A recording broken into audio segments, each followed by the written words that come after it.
Hello बच्चों, कैसे हैं आप लोग सब। जल्दी से मैं आपको एक चीज़ बता दूं कि सीबीएसई में क्लास 6 to 12 में अभी एक बहुत अच्छा ऑफर चल रहा है जिसमें अनअकैडमी आपको 45% तक डिस्काउंट दे रहा है आपके सीबीएसई 6 to 12 सब्सक्रिप्शंस पर। साथ ही साथ महाबली बैच जो सीए फाउंडेशन के लिए है वो नवंबर 17 के लिए 2022 से स्टार्ट हो चुका है, जो आपको मई जून अटेम्प्ट के लिए प्रिपेयर करेगा फॉर 2023। अब इसी के साथ साथ हम लोग अपने आज के कॉन्सेप्ट वीडियो पर चलते हैं। तो ये कॉन्सेप्ट वीडियो लास्ट वीडियो के कंटिन्यूएशन में होगा। अगर आपको याद हो कि लास्ट वीडियो में हम लोग ने इस बारे में बात की थी कि what are the different types of unemployment. जैसे मैंने आपको बताया था, एक होती है आपकी डिसगाइज्ड अनएम्प्लॉयमेंट, जहाँ पर आप जो लेबर जो काम कर रहा है उसकी मार्जिनल प्रोडक्टिविटी ज़ीरो होती है। मतलब लेबर जो काम कर रहा है उससे उसको आउटपुट ज़ीरो मिल रहा है, कोई भी चीज़ आउटपुट में एडिशन नहीं क्रिएट कर रही। उसके बाद मैंने आपके साथ बात की थी सीजनल अनएम्प्लॉयमेंट की। सर सीजनल अनएम्प्लॉयमेंट मतलब वो लेवल ऑफ अनएम्प्लॉयमेंट होता है जहां पर जो व्यक्ति है वो एक part of the period employed होता है एक साल के एक पीरियड के दौरान, और बाकी पीरियड के दौरान अनएम्प्लॉयड होता है। ये जनरली एग्रीकल्चर सेक्टर में होती है, और ये प्रॉब्लम को सॉल्व करने का तरीका है कि आप नॉन फार्म एरियाज में डाइवर्सिफिकेशन ट्राई करो। इसके बाद आता है open unemployment. Sir open unemployment का मतलब होता है जब आदमी काम ही नहीं कर रहा है, मतलब लोग, एक इंसान विलिंग टू वर्क है, ठीक है, एग्जिस्टिंग वेज रेट में विलिंग टू वर्क है, लेकिन फिर भी उसको काम नहीं मिल रहा। मतलब अगर मार्केट में 10,000 रुपये रेट चल रहा है 12 घंटे के काम का, मैं 10,000 पे 12 घंटा काम करने के लिए रेडी हूँ, लेकिन फिर भी मेरे को काम नहीं मिल रहा। अब आप मेरे को पूछोगे ओपन अनएम्प्लॉयमेंट और डिस्गाइज में फ़र्क क्या है। फ़र्क ये है कि जो ओपन अनएम्प्लॉयड है वो ईजिली आइडेंटिफाइबल है, आप उसको देख के पकड़ सकते हो, लेकिन जो डिस्गाइज्ड होता है वो हिडन होता है, उसको आइडेंटिफाई करना मुश्किल है। ठीक है, फिर आते हैं भैया आज का हमारा जो टॉपिक कि what are the causes of unemployment. What are the causes of unemployment. अगर इस देश में अनएम्प्लॉयमेंट है तो क्यों है, what are the different causes of unemployment.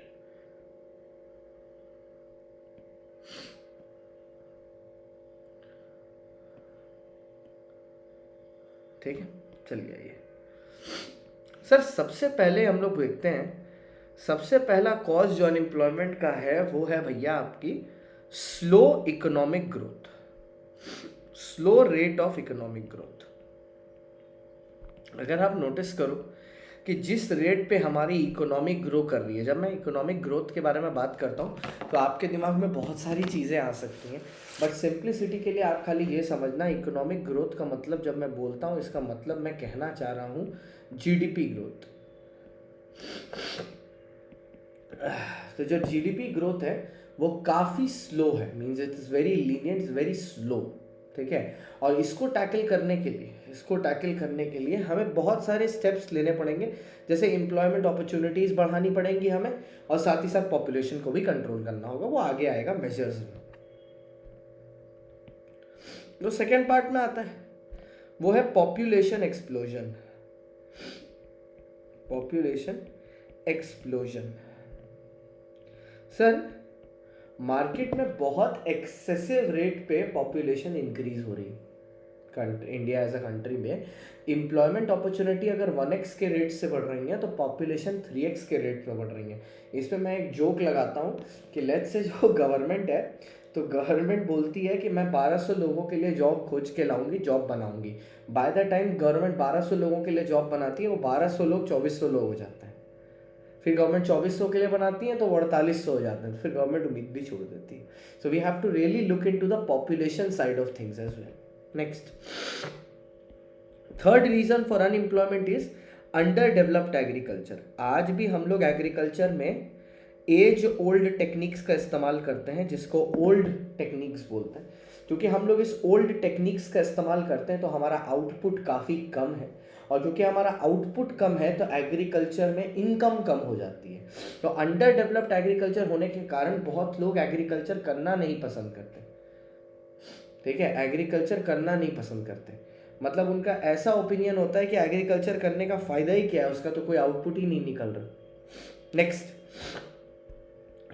Point number 4, defective educational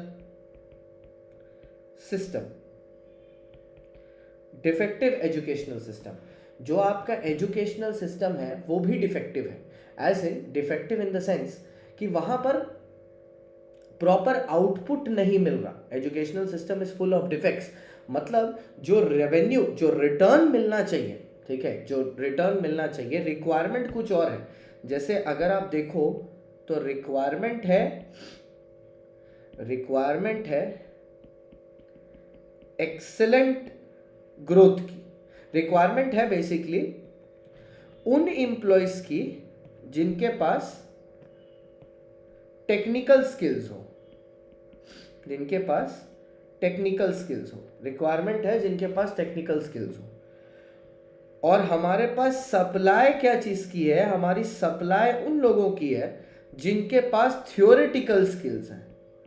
स्कूलों में हमारे थ्योरी पे फोकस किया जा रहा है, थ्योरी पढ़ाया जा रहा है, थ्योरी का प्रैक्टिकल क्या बोलते हैं एस्पेक्ट नहीं शो किया जा रहा, तो डिमांड और सप्लाई में ही इम्बैलेंस क्रिएट हो जाता है। सप्लाई है थ्योरी की, रिक्वायरमेंट है टेक्निकल स्किल्स की, तो कभी डिमांड और सप्लाई में मैच ही नहीं निकल पाता।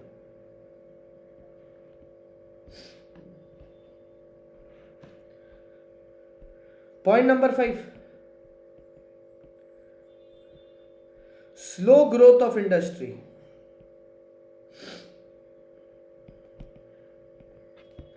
Slow growth of industry, slow growth of industry. जो हमारा इंडस्ट्रियल सेक्टर है ना, जो हमारा इंडस्ट्रियल सेक्टर है उसमें बहुत ही ज्यादा स्लो हो गई है ग्रोथ का सेक्टर। मतलब इन द सेंस मॉडर्न टेक्निक्स आप यूज नहीं कर रहे, ठीक है, तो आपको एम्प्लॉयमेंट अपॉर्चुनिटी सफिशिएंट मिल नहीं रही, आउटपुट डिक्रीज्ड है, आउटपुट सफिशिएंट मिल नहीं रहा, तो इसकी वजह से प्रॉब्लम आ रही है। तो स्लो ग्रोथ ऑफ इंडस्ट्री में अपने ये लिख सकते हैं lack of output due to use of age old techniques. अरे इंफ्रास्ट्रक्चर ही नहीं है, इंफ्रास्ट्रक्चर ही नहीं है तो क्या तुम घंटा इंडस्ट्रियल प्रोडक्शन करोगे और उसमें किसको एम्प्लॉयमेंट दोगे? तो ठीक है। नेक्स्ट पॉइंट नंबर 6, एक बहुत इंपॉर्टेंट रीजन एम्प्लॉयमेंट का, decline of cottage and small industries and small scale industry, small scale industries. भाई एक सिंपल सी चीज मैं आपको बताता हूँ, ठीक है। इंडिया में बहुत पुराने समय से, इवन गांधी जी के टाइम से, कॉटेज इंडस्ट्री इंडिया में मेजर प्लेयर था जो एम्प्लॉयमेंट प्रोवाइड करता था लोगों को। बट ओवर द ईयर्स हम लोग ने ये देखा है कि ये इंडस्ट्री बहुत ही ज़्यादा नेग्लेक्ट किया जा रहा है और ये इंडस्ट्री ऑलमोस्ट खत्म होने के कगार पे है। उसका रीज़न क्या है पता है? कॉटेज इंडस्ट्रीज जनरली हैंडमेड सामान बनाती हैं, हैंडमेड सामान क्वालिटीज़ में अच्छे होते हैं तो प्राइसेस में भी अच्छे होते हैं। अब इसी के लेवल का कंपटीशन सब्स्टिट्यूट सामान इंडस्ट्री से बना हुआ आता है, मशीनों से बना हुआ आता है, फैक्ट्रियों से, जिसमें जीरो डिफेक्ट होता है, तो वो कम दामों में उसको बेच देते हैं क्योंकि लार्ज स्केल प्रोडक्शन है। कॉटेज इंडस्ट्रीज की मार्केट खराब हो जाती है, ठीक है। तो जितनी ज्यादा एफिशिएंट और मॉडर्न इंडस्ट्रीज आती जा रही हैं, कॉटेज इंडस्ट्रीज को रिप्लेस करती जाती हैं। और मॉडर्न इंडस्ट्रीज में प्रॉब्लम क्या है पता है? ज्यादा से ज्यादा काम मशीनें करती हैं। और इंडिया जैसी कंट्री में जहां पर labour is something we have in abundant, अगर वहां पर मशीनें ज्यादा काम करने लगेंगी तो आउटपुट तो वैसे ही कम हो जाएगा। Next point number 7, faulty planning.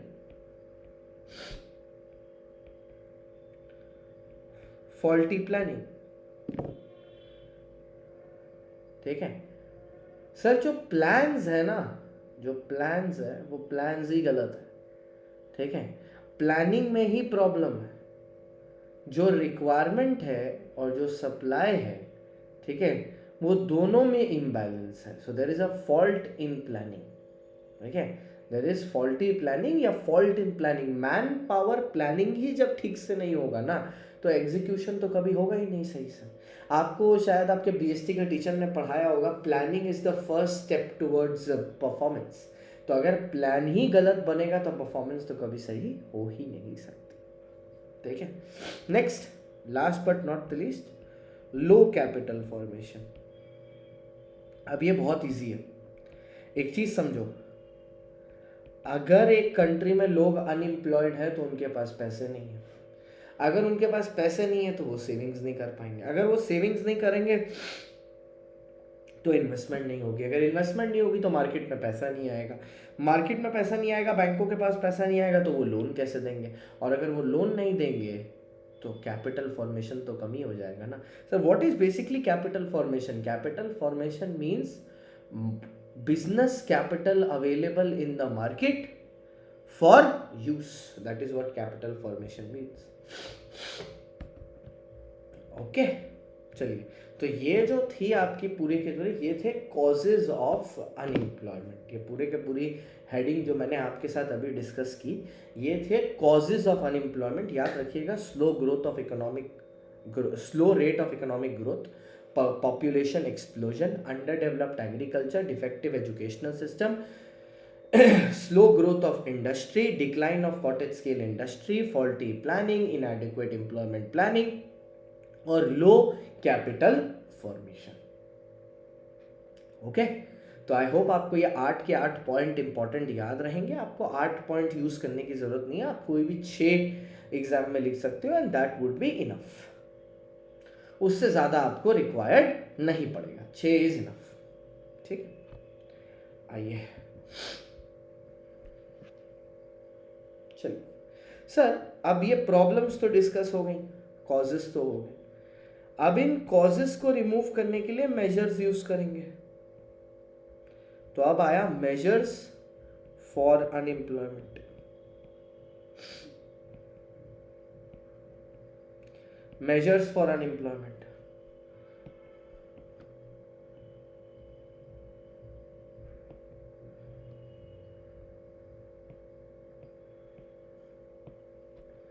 ठीक है। सबसे पहला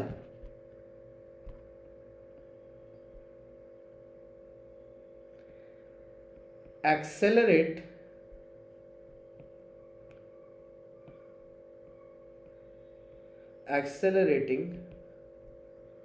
ग्रोथ रेट ऑफ जीडीपी।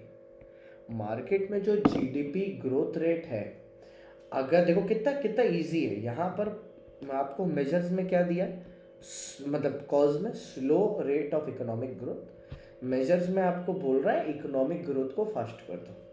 मतलब बेसिकली ये टॉपिक ये होने वाला है, जो जो कॉजेज हैं उनको ही रिवर्स करने बोलेगा एज मेजर। तो कॉज में जैसे हो गया कि स्लो इकोनॉमिक ग्रोथ रेट है, तो यहाँ बोलेगा इकोनॉमिक ग्रोथ रेट को एक्सेलरेट कर दो। वहां पर याद है आपके था कि पॉपुलेशन एक्सप्लोजन हो रहा है, तो यहाँ अगला मेजर है control population growth.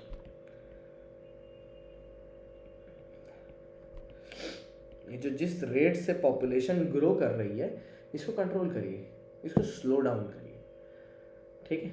Next point number 3,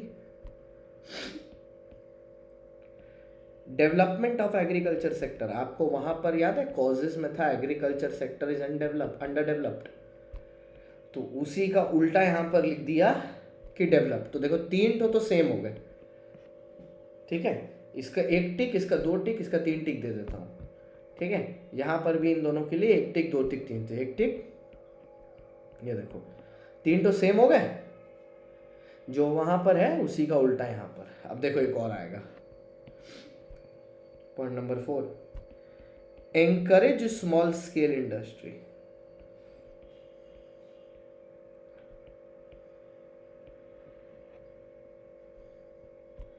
encourage small scale industry, कि आप स्मॉल स्केल इंडस्ट्रीज को एनकरेज करिए, एनकरेज स्मॉल स्केल इंडस्ट्रीज। अब एक बात समझो, स्मॉल स्केल इंडस्ट्रीज को पीछे वहां पर लिखा हुआ था, पीछे वहां पे लिखा हुआ था ये कहाँ गया, हाँ, स्लो, हाँ, decline of cottage small scale industry, तो उसको ही ये यहाँ पर बोल रहा है कि उसको क्या करो, उसको डेवलप करो, एनकरेज करो, लोगों को बोलो आप स्मॉल स्केल करिए, ये आपको एक सेंस ऑफ सेल्फ एम्प्लॉयमेंट देगा। ठीक है, सेंस ऑफ सेल्फ एम्प्लॉयमेंट देगा, ये जरूरी है। ठीक है, ये जरूरी है, क्योंकि अगर आप सेल्फ एम्प्लॉयड होंगे तो आपके दिमाग में उल्टे सीधे ख्याल कम आएंगे। ठीक है, उसके बाद पॉइंट नंबर 6 बोलता है एम्प्लॉयमेंट प्रोग्राम्स। देखिए, वैसे तो सीबीएसई ने आपके सिलेबस से जो बहुत बेहतरीन चैप्टर था पॉवर्टी का, उसको रिमूव कर दिया, जो कि नहीं होना चाहिए था, बट उन्होंने कर दिया। तो ये जो बहुत ही बेहतरीन चैप्टर था जिनको उन्होंने रिमूव कर दिया, ये उन्होंने गलत किया।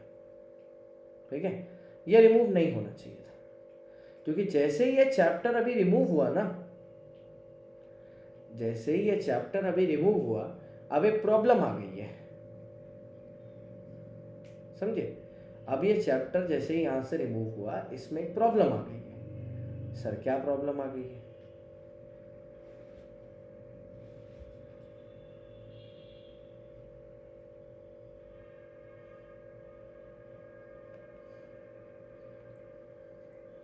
ये चैप्टर के रिमूव होते ही इसमें, इस चैप्टर के अंदर दिए हुए थे वेरियस एम्प्लॉयमेंट प्रोग्राम्स। ठीक है, जो सरकार टेक ओवर करती है मार्केट में लेवल ऑफ एम्प्लॉयमेंट बढ़ाने के लिए। इसको ना कभी कभार पॉवर्टी एलिवेशन प्रोग्राम्स भी बोलते हैं।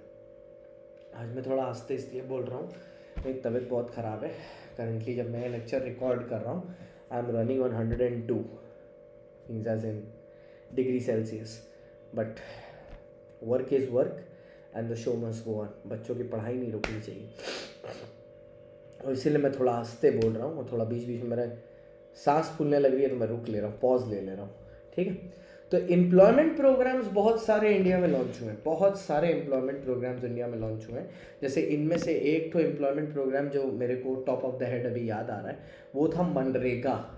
ठीक है, Mahatma Gandhi National Rural Employment Guarantee Programme, Mahatma Gandhi National Rural Employment Guarantee Act, जिसके तहत हर अडल्ट आदमी को, जो एक घर में या हाउस होल्ड में जो भी अडल्ट आदमी है, उसको 100 दिन की एम्प्लॉयमेंट सरकार के तौर से मिल रही है। कितने दिन की? 100 डेज की।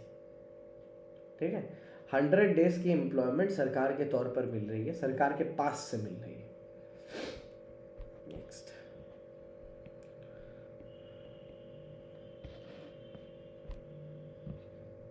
Next, improvement of employment exchanges,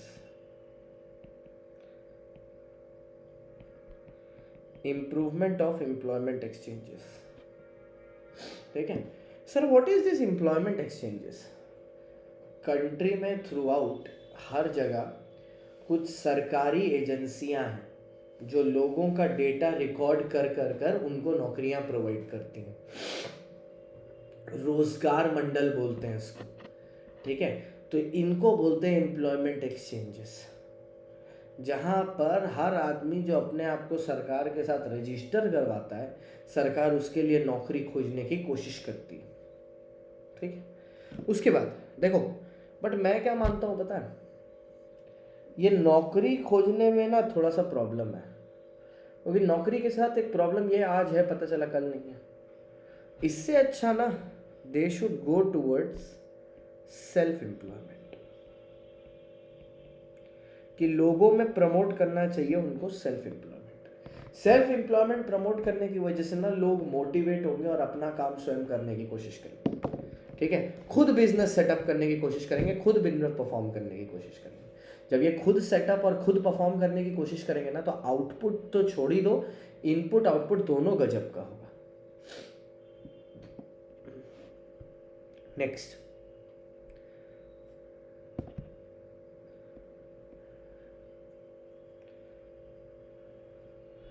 अब उधर याद है फॉल्टी प्लानिंग था, इधर 9 में मेजर आ गया मैन पावर प्लानिंग। उधर फॉल्टी प्लानिंग था, इधर मैन पावर प्लानिंग आ गया। उधर फॉल्टी प्लानिंग था, इधर मैन पावर प्लानिंग आ गया। ठीक है, एकदम सिंपल। फॉल्टी प्लानिंग वहाँ पर है, आपको बोल रहा है प्रॉपर मैन पावर प्लानिंग करने, इसलिए मेजर्स में आ गया प्रॉपर मैन पावर प्लानिंग। अब आप एक चीज़ नोटिस करो, 9 कॉजेज हैं जिनके लिए 9 मेजर्स हैं, मतलब 9 दिक्कतों को सॉल्व करने के लिए, ठीक है, 9 स्टेप्स आपको लेने पड़ेंगे, दोनों 9। ठीक है, दोनों 9। क्लियर। अब बारी आती है, इस टॉपिक में बारी आती है कि गवर्नमेंट ने कौन कौन से, ठीक है, गवर्नमेंट ने कौन कौन से मेजर्स लिए हैं एम्प्लॉयमेंट जनरेशन के लिए। तो एक चीज आती है, what are the steps taken by the government